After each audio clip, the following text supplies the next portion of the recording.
안녕하세요. 저는 수도권에 살고 있는 40대 초반의 여자랍니다. 저는 현재 다시 싱글 라이프를 즐기며 인생을 활기차게 살려고 노력하고 있어요. 예전엔 하지 않았던 운동도 시작했는데 익숙하지 않아서인지 너무 하기 싫은 날이 참 많았는데요. 우연히 이곳을 알게 되어 매일 운동하면서 사연 하나씩 들으니까 딱인 거 있죠? 요즘은 제 하루 중에서 운동하는 게 가장 좋아하는 시간이 될 정도랍니다. 저도 만만치 않은 기막힌 사연을 갖고 있어서 고민 끝에 여러분께 들려드리고 싶어 보내보게 되었어요. 그럼 제 이야기를 한번 해볼게요. 재밌게 들어주세요. 저는 30대 후반에 늦은 결혼을 했거든요. 30대 초반까지도 아무 생각 없다가 35살이 되니까 마음이 조급해지기 시작하더라고요. 같이 놀던 친구들도 하나둘씩 다 남자를 만나기 시작하고 말이죠. 그래서 열심히 소개팅을 나가기 시작했어요. 나이가 들수록 소개팅 횟수도 점점 줄어서 나중엔 어디서 남자를 만나야 할지 고민할 정도였답니다. 그냥 혼자 살아야겠다는 생각을 하던 차에 별로 친하지도 않았던 친구가 갑자기 소개팅을 해보라고 해서 아무 기대 없이 나가게 되었는데요. 그동안 만났던 남자들과는 다르게 외모도 멀끔하고 성격도 괜찮더라고요. 제가 사실 소개팅 잘하진 않는데 친구가 정말 괜찮은 분이라고 해서 이렇게 나오게 되었습니다. 근데 정말 나오길 잘한 것 같네요. 근데 공무원이시면 인기 많으실 것 같은데 왜 아직까지 혼자세요? 외모도 40살이라고는 안 믿겨요. 엄청 동안이시네요. 제가 좀 동안이란 소린 듣습니다. 글쎄요, 전 이해심 많은 여자가 이상형인데 아직 그런 여자를 못 만나서 아직 싱글입니다. 근데 민영 씨는 처음 뵈었는데도 참 편한 느낌이 드네요. 이해심 많은 여자라 그때 눈치를 챘어야 하는데 저도 바보 같았던 게 남편이 참 마음에 들어서 잘 보이려고 애를 썼다는 거죠. 솔직히 그때는 제가 만날 수 있는 남자 중에서도 제일 괜찮다고 생각이 들었어요. 어떻게든 놓치고 싶지 않아서 착한 척도 많이 하고 이해심 많은 척도 했죠. 전 한 직장을 오래 다녀서 벌써 팀장 직급이었고 연봉도 남편보다 훨씬 많았어요. 아무래도 공무원이다 보니 월급이 많지는 않았지만 노후가 안정적이니까 지금은 더 버는 내가 더 쓰자는 생각을 했었답니다. 그렇게 6개월이란 짧은 기간을 연애를 하고 바로 결혼으로 진행이 되었으면 하는 생각이 들더라고요. 그러던 차에 남편도 저에게 은근슬쩍 결혼 얘기를 꺼냈죠. 아무래도 우리 나이가 있으니까 결혼에 대한 얘기를 좀 해야 되지 않을까? 자기는 나랑 왜 결혼하고 싶어? 내가 나이가 좀 있는데 자기 부모님 마음에 들까 걱정이네. 난 너무 어린 여자는 싫어. 서로 비슷한 나이여야 이해도 잘해주고 어떤 상황이든 같이 헤쳐나갈 수 있어야지. 우리 부모님은 내가 좋다고 하면 무조건 허락하실 거야. 걱정하지 마. 그렇게 처음으로 시부모를 만나게 되었는데요. 회사 중역들 사이에서 프레젠테이션 할 때도 떨지 않는 제가 너무나 긴장이 되더라고요. 하지만 걱정과는 다르게 참 점잖고 좋으신 분들이라는 생각이 들었어요. 우리 아들이 40이 돼서도 장가갈 생각을 안 하길래 내심 걱정을 했는데 이렇게 참한 아가씨를 데려오려고 그랬나 보네. 민영이가 은근히 걱정을 많이 하더라고. 봤지? 우리 부모님 다 좋아하실 거라고 했잖아. 아유, 당연하지. 난 시집살이며 그런 거 할 생각도 없으니까 너희 둘만 잘 살면 된다. 집에 자주 찾아오지도 말고. 우리 아들이 공무원 시험 본다고 준비를 오래 했고 취직하고 나서는 우리 생활비도 주느라 돈을 많이는 못 모았다. 우리도 결혼 자금을 넉넉하게 대줄 형편은 못 된다. 너희 둘이 지혜롭게 생각해서 준비했으면 한다. 아, 네. 그 부분이라면 걱정 마세요. 제가 직장 생활을 오래 해서 모아둔 돈도 좀 있고요. 결혼식도 소박하게 하려고 해요. 아유, 아주 이해심 많고 착한 며느리를 만났네. 내가 말년에 복이 넘치나 보다. 순조롭게 상견례까지 마치고 결혼 준비도 제가 거의 주도해서 진행했어요. 아무래도 남편이 공무원 준비하고 그러느라 세상 일 돌아가는 거나 물건을 잘 구매하는 방법 같은 것도 모르더라고요. 전 워낙 그런 거에 빠삭하고 회사 지원받아 가전도 할인받아 살 수 있어서 제가 거의 다 혼수를 준비했죠. 번갯불에 콩 구워 먹듯이 치르고 신혼집까지 서로 직장이 가까운 곳으로 운 좋게 빨리 구할 수 있었답니다.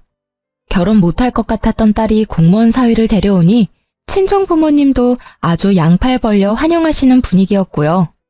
그렇게 많은 사람들의 축복을 받으며 결혼 생활을 시작했어요. 그때까지만 해도 나도 남들처럼 이쁜 아기도 낳고 행복한 결혼 생활을 할 수 있을 거란 기대에 부풀었죠. 말 그대로 몇 달간의 허니문 기간을 딱 지내고 나니 현실이 밀려오기 시작하더라고요. 결혼하고 세 번째 남편의 월급날이었나? 집에 온 남편이 말을 꺼내더라고요. 난 공무원 시작했을 때부터 부모님한테 100만 원씩 드렸어. 지금도 그러고 있고. 내가 미리 말해두는데 난 무조건 부모님한테 100만 원씩 드려야 돼. 내가 안 드리면 생활하실 수가 없어. 월급이 얼마나 된다고 그렇게 많이 드려? 아버님도 경비 일 하시잖아. 그걸로 얼마나 버신다고 그래. 암튼 이건 절대 양보 못해. 무조건 100만 원씩 드려야 돼. 우리 친정은 용돈 안 드리잖아. 근데 시댁만 그렇게 드리는 건 좀 공평하지가 않잖아. 50만 원으로 줄이면 안 돼? 아니, 내가 내 월급에서 드린다는데 왜 그래? 자기 돈 갖다 쓰는 것도 아니잖아. 내가 안 드리면 생활이 안 되셔. 자기가 이해를 해줘. 이제 결혼했고 우리는 부부잖아. 네 돈 내 돈 하는 게 의미가 있어? 같이 돈 모아서 집도 옮기고 아기 키울 생각도 해야지. 아, 답답하네. 아직 아기도 없는데 벌써부터 걱정이야. 자기 이해심 많잖아. 이건 진짜 이해해줘야 돼. 그럴 수 있지? 이 일로 며칠을 다퉜지만 남편은 절대 주장을 굽히지 않더라고요. 평소엔 웬만하면 져주는 사람인데 지네 부모님 용돈 문제에 있어서는 아주 무서울 정도로 고집을 부렸죠. 저는 너무 속상해서 친정 엄마에게 털어놓고 말았습니다. 너무 나쁘게만 생각하지 말고 그렇게 하도록 해. 2명이서 사니까 바깥 사돈 월급만으로 부족할 수 있지. 우리야 용돈 필요 없으니까 우리 줄 용돈까지 시댁에 드린다고 좋게 생각하고 남편이랑 화해하고, 응? 엄마가 그렇게까지 말해주니 마음이 좀 풀리기도 하고 친정 부모님께 죄송스럽기도 하고 여러 가지 감정이 들었죠. 결혼한 지 얼마 되지도 않았고 결국 남편을 이해해주기로 했답니다. 근데 남편 월급에서 100만 원 빼고 보험료 빼고 뭐 빼고 하면 남는 돈이 별로 없는 것 같더라고요. 처음엔 생활비라고 돈을 주더니 액수가 점점 줄더라고요.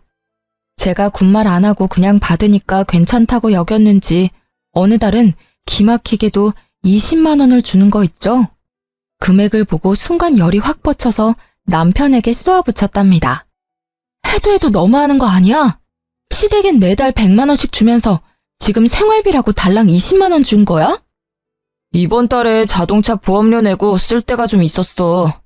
당신이 나보다 더 훨씬 많이 벌잖아. 더 버는 사람이 생활비 좀 더 내면 어때서 그래? 너무 야박하게 그러지 말자. 내가 그동안 말을 안 해서 그렇지 지금까지도 내가 생활비 거의 다 부담하고 있었거든? 자기가 시켜먹는 배달비가 한 달에 얼만지 알아? 20만 원으론 배달비도 안 나와. 여자는 결혼하면 다 이렇게 무섭게 변하는 거야? 자기 참 착하고 이해심 많은 여잔 줄 알았는데 이렇게 싸붙이니까 너무 무섭다. 나 공무원이잖아. 노후에 연금 나오면 다 자기 줄게. 지금은 더 버는 자기가 좀 더 내. 노후는 내가 책임지면 되잖아. 말다툼할 때마다 노후엔 지가 책임진다는 말을 하면서 거들먹대는데 슬슬 꼴 보기가 싫더라고요. 솔직히 연금 나오는 게 얼마나 된다고 저러는지 제가 들고 있는 개인연금이 더 많이 나올 것 같은데 말이죠. 같이 있으면 더 행복하려고 한 결혼인데 어째 혼자 살 때보다 생활이나 심적으로나 쪼들리니까 이게 맞나 싶더라고요. 그러던 어느 날 시모가 저녁에 신혼집으로 찾아온다고 연락을 해왔죠. 그래서 부랴부랴 퇴근을 해서 아파트 앞에 가보니까 시모가 벌써 와서 팔짱 딱 끼고 현관문 앞에 서 있더라고요. 어머니 오신다고 며칠 전에 연락 좀 해주시죠. 일부러 그랬다. 그래야 평소에 어떻게 해놓고 사는지 좀 보지. 그 말을 들으니까 좀 벙찌더라고요. 그래서 대답도 못하고 일단 집으로 같이 들어갔어요. 아무리 맞벌이라고 해도 네가 안주인인데 집을 좀 깨끗하게 해놔야지. 청소기는 언제 돌렸니? 어우, 이 바닥에 머리카락 쌓인 것 좀 봐.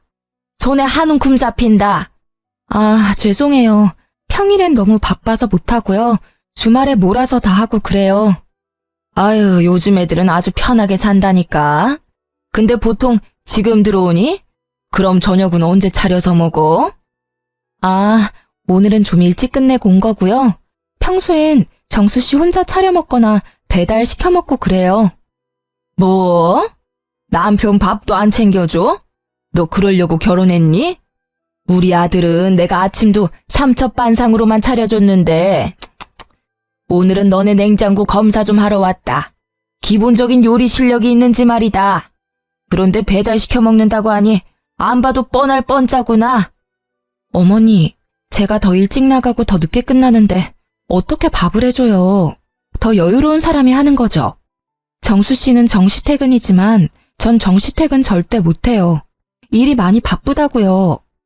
시모는 혀를 끌끌 차며 어느새 냉장고를 들여다보고 있더라고요. 이게 뭐야? 텅텅 비어있을 줄 알았는데 뭐가 이렇게 많아? 어머, 이건 전복 아니야?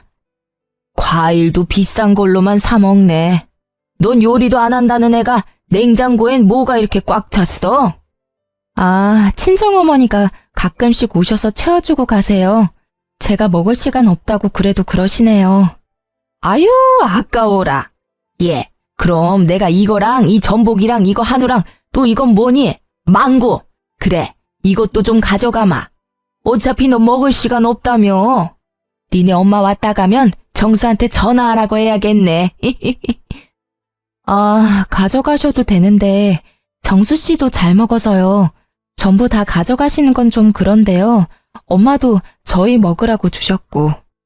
어차피 니네 엄마가 늘 채워놓는다며. 먹을 거 없다고 전화하면 되잖아. 들어보니 너희 집이 우리보다 더 여유 있다고 그러던데 니네 아버지가 대기업 간부였다며? 그럼 이 정도는 괜찮아. 근데 어머니, 호칭이 좀 그렇네요.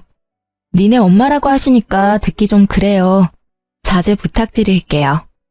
그리고 제가 한번 말씀드리려고 했는데요. 용돈 말인데요. 정수 씨 월급도 적은데 100만 원은 많지 않나 싶은데 좀 줄이면 어떨까요? 뭐? 내가 오냐오냐 해줬더니 시어머니가 아주 우스워 보이니? 호칭이 어쩌고 용돈이 어째?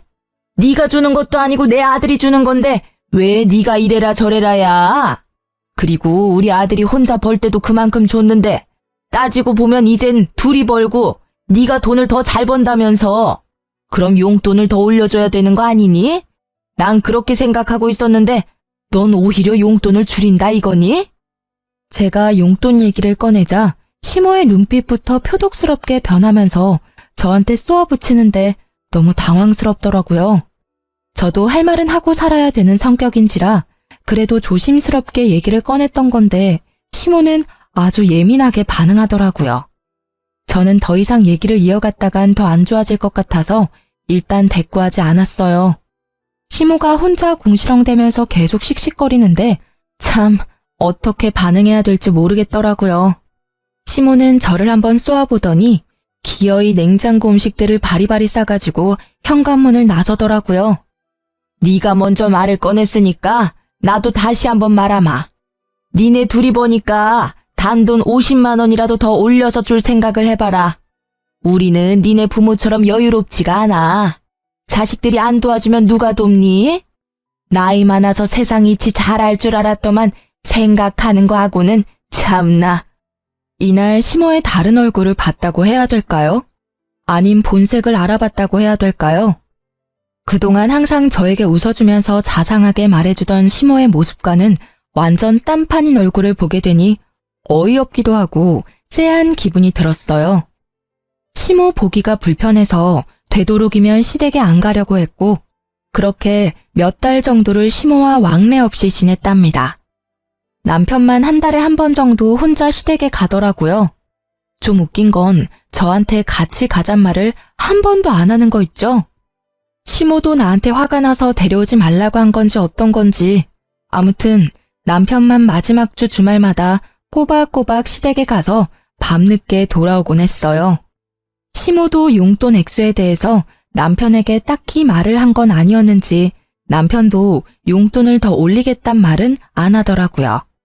사실 말 꺼내면 조목조목 따지고 대판 쌓을 생각까지 하고 있었거든요. 그렇게 좀 잠잠해지나 했는데 또 다른 펀치를 정통으로 맞게 된 일이 생겼답니다. 보통 남편이 저보다 일찍 집에 들어와서 제가 우편함을 챙기는 일은 진짜 드물었거든요.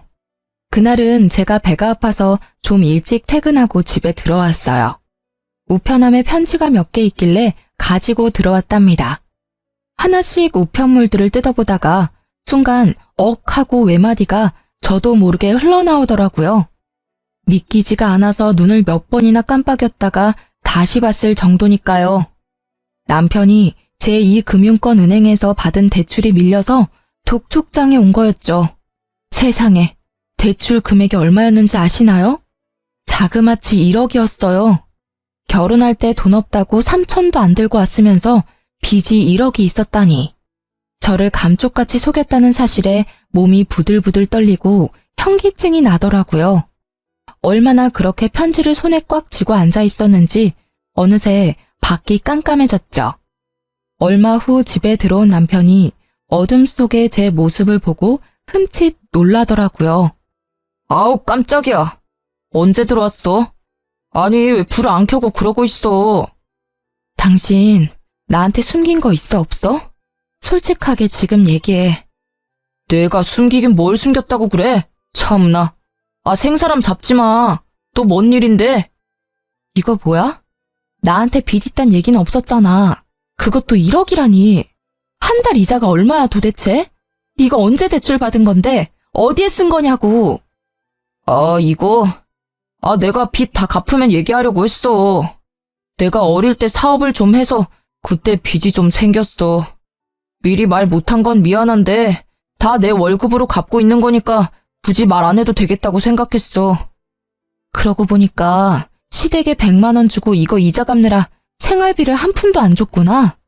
당신 부모님은 당신이 1억이나 대출받은 거 알고 있어? 내 말 좀 들어봐.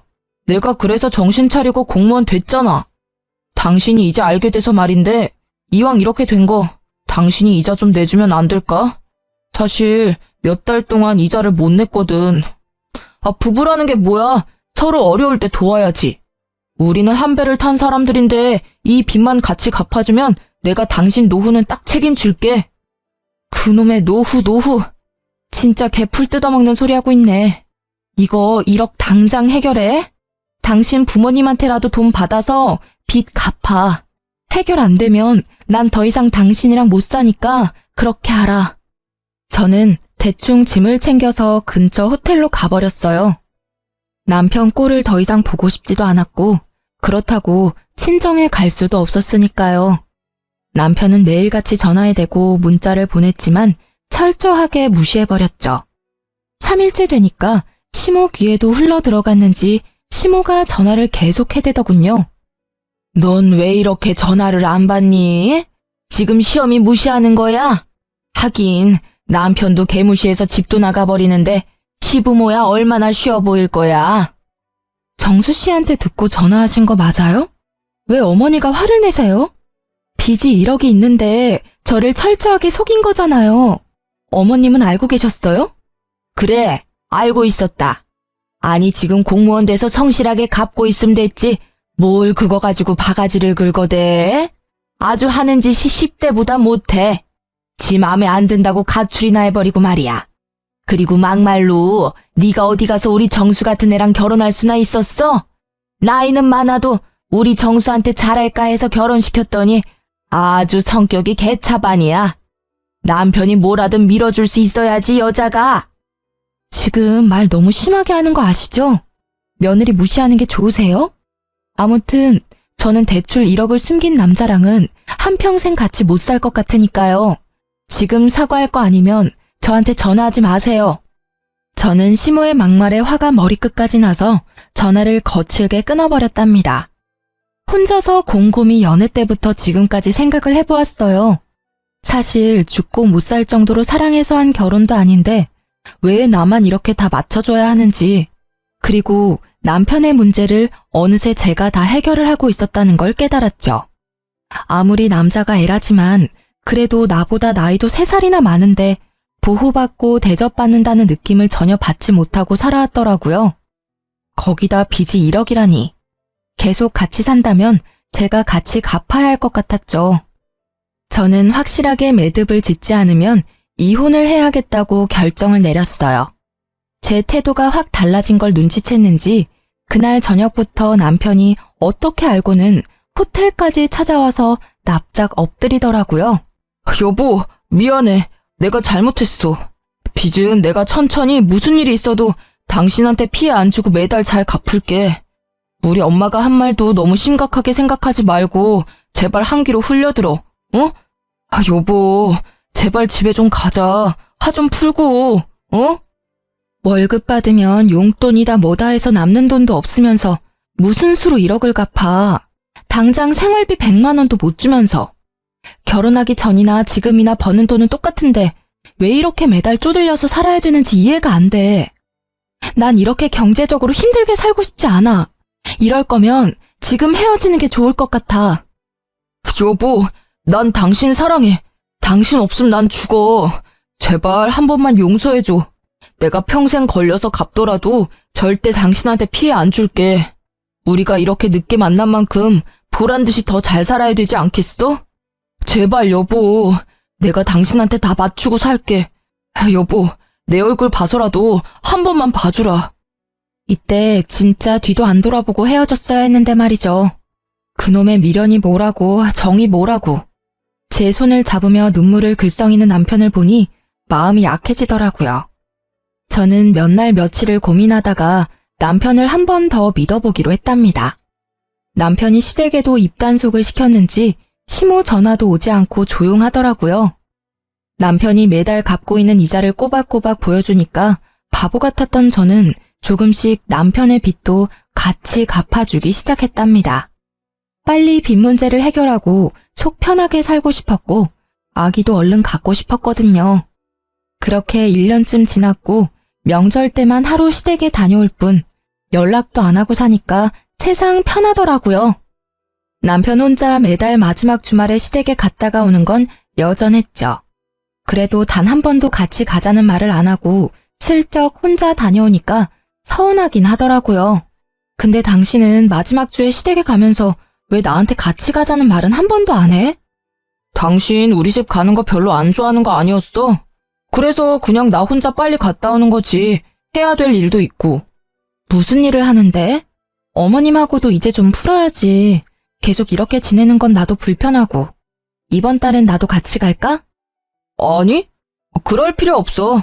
우리 엄마는 벌써 다 잊어버리셨어. 걱정하지 마. 다음에 구정 때나 같이 가면 되지.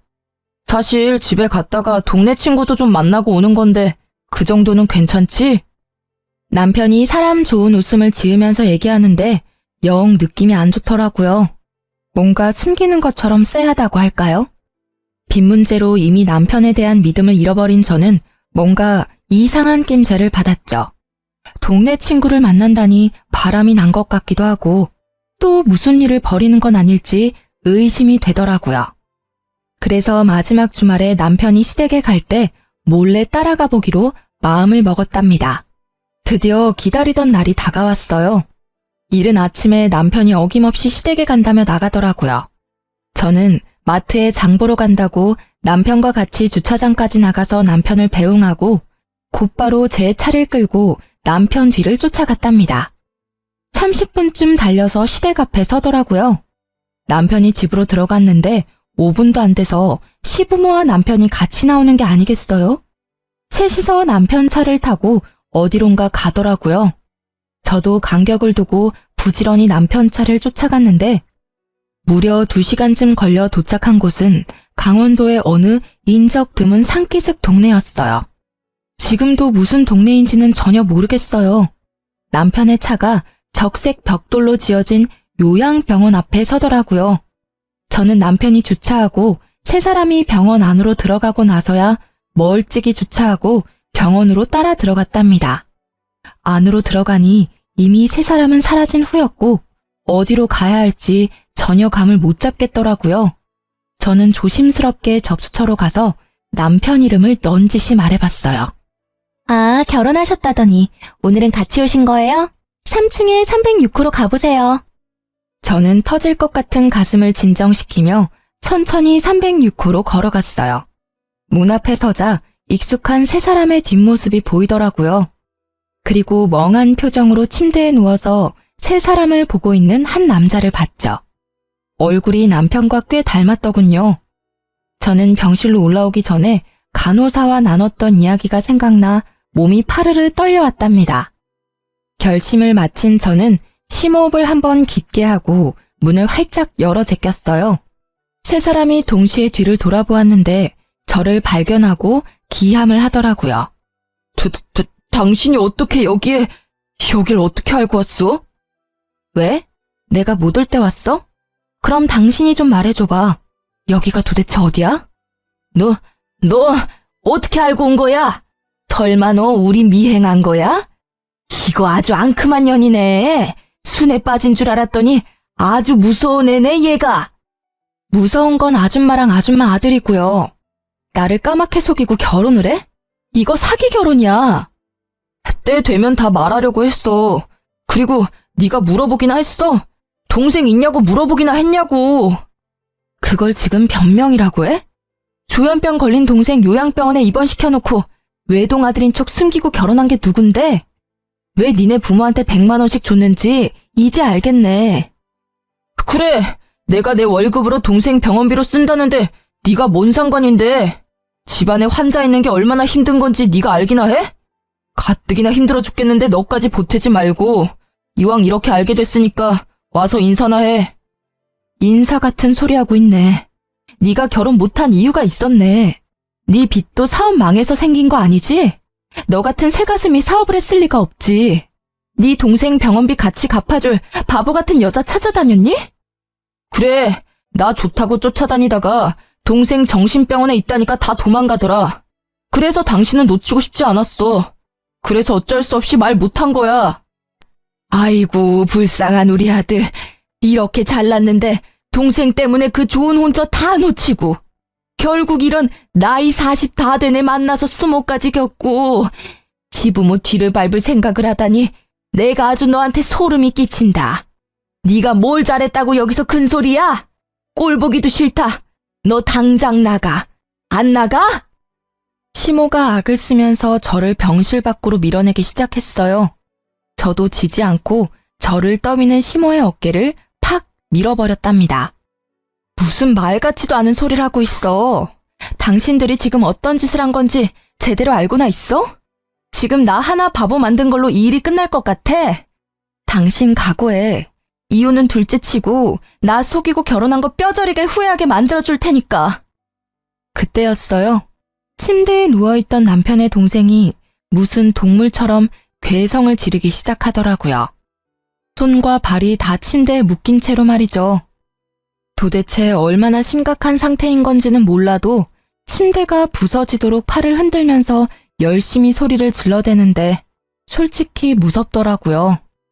시부가 의사를 부르러 나가고 시모도 지 아들이 무서운 건지 멀찍이 침대에서 떨어져 멍하니 바라만 보고 있고 남편은 씩씩대며 저를 노려보고 있는 거 있죠. 남편이 저에게 성큼성큼 다가왔어요. 네가 시끄럽게 구니까 저 새끼가 흥분해서 또 발악을 하잖아.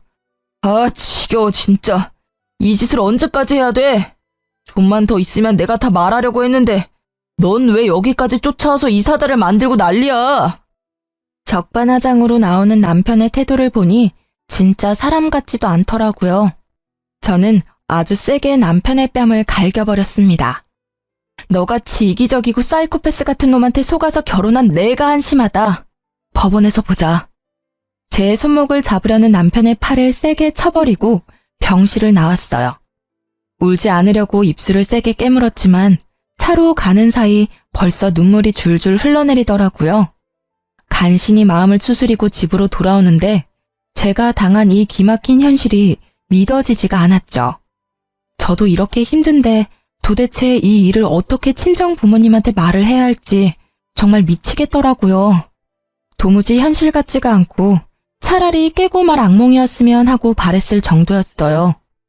당장 회사에 출근할 힘도 없어서 일단 며칠 정도 휴가를 내고 친정 부모님한테 말도 못하고 혼자 끙끙대며 알아 누웠어요. 남편은 겁이 난 건지 다 끝났다고 생각을 한 건지 집에 콧배기도 안 비치더군요. 그렇게 며칠이 지나고 저는 마음을 추스리고 친정으로 갔답니다. 처음에 말 꺼내기는 어려웠지만 한번 시작하니 폭포처럼 그동안 참았던 말들이 다 튀어나오더라고요. 눈물을 펑펑 흘리며 부모님께 모든 사실을 털어놓았죠. 부모님은 다 듣고 나신 뒤에도 한참을 아무 말도 없으시더라고요. 저만큼 많이 놀라고 믿기지 않으셨겠죠. 아버지가 일어나시더니 옷을 챙겨 입기 시작하셨어요. 그리곤 딱 한마디 하셨죠. 앞장서라. 그렇게 친정 부모님과 저는 시댁으로 찾아갔답니다. 친정아버지는 시부모가 문을 열어주자마자 거침없이 들어가서는 그 집안에 있는 물건들을 닥치는 대로 던지기 시작했어요. 시부가 고함을 치며 친정아버지를 막아섰고 시모가 째랑째랑한 목소리로 악을 쓰며 말을 하더라고요. 아니 이게 지금 무슨 짓이에요? 교양 없게. 다짜고짜 쳐들어와서 지금 뭐 하는 거예요? 아이고, 그렇게 교양 있는 옆에 내가 우리를 감쪽같이 속이고 사기 결혼을 시켰어? 이거 진짜 콩밥 먹어봐야 정신 차릴 옆에 내 아니야? 당신들이 무슨 짓을 저지른지 알아? 이거는 명백히 사기 결혼이야. 내가 우리 딸 인생 망친 값 톡톡히 치르게 할 거야. 알아들어? 아버님, 제가 조만간 말씀드리려고 했어요. 속인 게 아니고요. 말하는 시기를 좀 늦춘 거죠. 그리고 아버님이 정신적으로 아픈 가족 돌보는 게 얼마나 힘든 건지 아십니까? 예? 그것도 이해 못 해줍니까? 그렇게 힘든 거면 너 혼자 감당하면 되지. 왜 애꿎은 우리 애를 데려다가 네 짐을 나누려고 해? 네가 우리 애를 사랑해서 결혼한 거야? 우리 애 데려다가 네 빚 같이 갚고 병원비 같이 내려고 그런 거 아니야? 아픈 동생 있다고 이렇게 이혼을 하자는 게 말이 됩니까? 당신 이렇게 나 버리면 천하의 못된 년 되는 거야. 부부가 어려울 때 서로 도와야지 이게 이혼할 일이야? 나는 절대 이혼 못하니까 마음대로 해봐. 이건 내가 혼인 무효 소송을 걸어도 당신은 할 말 없어. 천하의 못된 년? 진짜 당신의 그 어거지에 기가 막힌다. 나한테 한마디 사과도 없으면서 어떻게 그딴 식으로 말해? 이 쓰레기들하고는 말이 안 통한다. 가자. 당장 이혼 소송 걸 거니까 어디 누구 말이 맞나 법원에서 가려보자고. 친정 부모님과 저는 그 길로 바로 아버지의 친구의 소개를 받아 변호사와 상담을 시작했어요. 동시에 신혼집도 바로 부동산에 내놓았답니다. 사실 시부모한텐 반반 결혼이라고 했지만 친정아버지 명의 아파트를 저희한테 살라고 주셨던 거거든요. 남자 나이 40에 3천만 원도 없는 걸 구제해줬더니 제 골수까지 빼먹으려고 작정하고 결혼한 거잖아요. 참 기가 막히죠? 아버지는 남편과 같이 살았던 아파트라 재수가 없다면서 당장 팔아버리겠다고 엄청 화를 내시며 부동산을 찾아가셨던 겁니다. 아버지가 워낙 성격이 불같은 분이라 가전들도 싹 팔아버리시고 남편 짐도 싹 정리해서 쓰레기장에 갖다 버리셨을 정도였어요. 속전속결로 정리하고 친정으로 들어가 지내면서 바로 남편에게 이혼 소장을 보냈죠. 역시나 바로 전화가 오더라고요. 너 집 비밀번호 바꿨어? 출근해야 되는데 입을 옷이 없어서 왔더니만 비밀번호 당장 말해. 들어가도 소용없어. 집 팔려고 내놨으니까. 당신 짐도 싹 갖다 버렸으니까 옷 없으면 새로 사 입던지. 어차피 좋은 옷들도 아닌데. 너 진짜 미친 거 아니야? 왜 내 허락도 없이 내 짐을 갖다 버려? 너 안 그래도 소장 보냈던데 우리 집 팔아버리고 내 짐 버린 것도 다 손해배상 물게 할 거야. 난 절대 이혼 안 해. 넌 내 옆에 붙어 살게 될 테니까 두고 보자. 손해배상? 지나가던 개가 웃겠네. 그리고 내 집 내가 판다는데 당신이 무슨 권리로 이래라 저래라야? 심지어 가정가구도 다 내가 혼수로 해가서 지는 꼴랑 텔레비전 하나 사왔으면서. 앞으론 변호사 통해서만 연락해. 난 더 이상 할 말 없으니까. 지 맘대로 안 되니까 아주 악을 써대는데 짜증나서 전화를 끊어버렸죠. 그리고 법원 판결 날 때까지 일체 연락을 받지 않았답니다. 판결 날 때 그 인간 얼굴 보기 싫어서 가지도 않았고요. 변호사가 다 처리해줘서 참 다행이었죠. 판결이야 당연히 저의 승소였죠. 사기 결혼 수준이었고 생활비도 다 제가 냈고 남편 빚도 제가 같이 갚고 있었으니 위자료로 받아낼 수 있는 최고 수준을 받아낼 수 있었어요. 마음 같아선 그 인간이랑 그 집구석 인간들 모두 사기죄로 감옥에 쳐넣고 싶었지만 이렇게 마무리하기로 했죠. 똥 묻은 손인 거 뻔히 아는데 안 씻고 계속 두고 있으면 뭐하나요? 그냥 내 성에 안 차도 깨끗하게 씻어버리고 끝내고 마는 거죠 뭐. 핸드폰 번호도 바꿔버리고 이참에 회사도 길게 휴가 내버렸죠. 너무 마음의 상처가 크고 충격이 커서 빨리 이겨내고 싶어도 잘 극복이 되지가 않더라고요. 친정 부모님이 시간이 약이라며 옆에서 위로해 주셨지만 저 스스로 이겨내야 한다는 걸 누구보다 잘 알고 있었죠. 그런데 상처가 아물 새도 없이 전 남편 놈이 찾아오기 시작하더라고요. 어느 날 저녁에 친정집 앞에서 술 냄새 풍기며 죽치고 앉아있는 게 아니겠어요? 여긴 왜 왔어? 당장 안 꺼져? 술 냄새. 남의 집에서 웬 추태야? 너 때문에 우리 집 작살났어. 위자료 5천만 원 내느라 우리 부모님 전세집까지 내놓고 원룸으로 쫓겨났다고. 너 하나 집에 잘못 들여서 우리 부모님이 무슨 죄냐? 이거 네가 책임져야 돼. 당장 돈 돌려줘. 여전히 어거지를 잘 부리네. 아직도 네가 뭘 잘못했는지 모르는 거야? 아니면 인정을 못하는 거야? 너한테 속아서 돈 뜯기고 이혼녀된 내 인생은 어떻게 책임질 건데? 5천만 원으로 마무리해준 것도 감사하다고 해야 될 판에 돈을 돌려달라고? 넌 돈 많잖아. 서울에 아파트도 있고 네 월급 나보다 3배나 많고. 내가 동생 문제 말고는 뭔 문제가 있냐? 바람을 폈냐 도박을 했냐? 다른 여자들은 남편한테 맞고도 잘만 붙어 살더라. 아니다. 여보, 우리 다시 시작하자. 우리 가족 문제 말고는 아무 문제 없었잖아. 내가 동생하고 부모님하고 연 다 끊을게. 당신만 나 받아주면 당신만 보고 살게, 여보. 네 가족하고 작당하고 나를 지옥불로 끌고 들어가려고 한 주제에 뭐? 이제 와서 연을 끊어? 개가 똥을 끊겠다. 다시 찾아오지 마. 또 찾아오면 그땐 5천만 원으로 안 끝날 줄 알아. 제가 집으로 들어가려고 하자 전 남편이 무릎을 꿇은 자세로 질질 기어오더니 제 발목을 덥석 잡는 게 아니겠어요?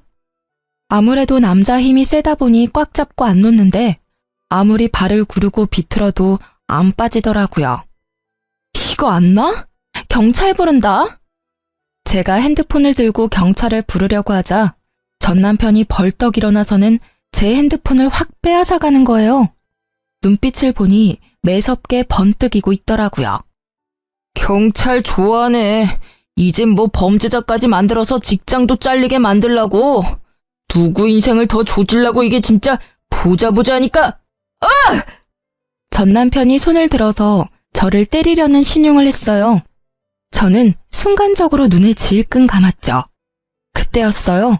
쿵 하는 소리가 나서 눈을 떠보니 전 남편이 복도 구석에 처박혀 있었어요. 이 자식이 아직도 정신을 못 차리고 감히 내 집에 와서 소란을 부려? 너 오늘 내가 가만 안 둬. 다시 못 찾아오게 다리 몽둥이를 분질러 버릴라. 불같은 성격의 아버지가 무슨 짓을 하실지 몰라 얼른 막아섰죠. 괜히 이러다가 폭행죄다 뭐다 빌미만 줘요. 그냥 경찰에 바로 신고해버려요. 제가 지금 신고할게요. 신고한 지 10분도 안 돼서 경찰이 왔고 경찰이 술에 쩔어서 힘없이 앉아있는 전 남편을 데리고 갔답니다. 참 웃긴 게 혹시나 경찰서 가서 조사라도 받을까봐 굽신대면서 지가 스스로 밖으로 나가더라고요. 그렇게 전 남편과의 악연은 마무리가 되었죠. 그 후로 지금까지 다신 만나지 않았거든요. 덕분에 아주 별 경험을 다 해봤네요. 평생 안 가보던 법원의 변호사 사무실에 경찰까지 부르고 말이죠. 지금은 다 마무리가 되었어요. 다시 돌이켜보면 실제 막장 드라마보다 더한 일을 겪은 것 같아요. 제 이상형이 저를 이해해줄 수 있는 여자거든요. 이제 찾은 것 같아요. 당신은 이해심 많은 여자잖아. 이것도 이해 못해줘? 나이 차서 결혼했으면 이해할 건 이해해야지. 네가 20대니? 가끔 남편이랑 시모가 했던 말들이 머릿속에 울릴 때가 있어요. 길지 않은 결혼 기간 내내 나한테 이해하라며 내가 희생하기를 강요했던 전 남편놈과 시부모의 가스라이팅이 얼마나 심했던지. 이혼한 지금까지도 그 생각에서 벗어나기가 쉽지 않네요. 하지만 현실은 드라마보다 더 구질구질하고 처리해야 될 일도 많고 감정적으로도 너무 힘들더라고요. 더욱 화가 나는 건 왠지 전 남편놈은 지금도 멀쩡한 공무원인 척하면서 또 지 빚 갚아주고 병원비 대줄 다른 여자를 찾아다닐 것 같다는 생각이 들기 때문이죠. 저도 심적으로 너무 여유가 없고 결혼이 급한 상태여서 전 남편놈의 멀쩡한 겉모습과 직업을 보고 너무 성급하게 결혼을 진행했었거든요. 그놈이 그 당시에 그런 제 모습을 보고 속으로 얼마나 바보 같다고 비웃었을지. 자다가도 그 생각만 하면 화가 뻗쳐서 벌떡 일어난답니다. 저는 지금 다시 회사에 복귀해서 전과 크게 다르지 않은 삶을 살고 있는데요. 큰 일을 한번 겪고 나니 마음가짐은 많이 달라졌어요. 이젠 외롭다고 아무나 절대 만나지 않고 혼자의 삶을 즐기려고 해요. 괜히 아닌 인연 억지로 만들어서 인생 꼬는 것보다 심심해도 평범하고 행복한 현재의 삶이 훨씬 나으니까요. 여러분도 외롭다고 성급한 결정하지 마시고 현재의 내 삶도 충분히 행복하다는 거 꼭 기억하셨으면 좋겠어요. 제 사연 어떻게 들으셨는지 모르겠네요. 모두 행복하시고 건강하세요.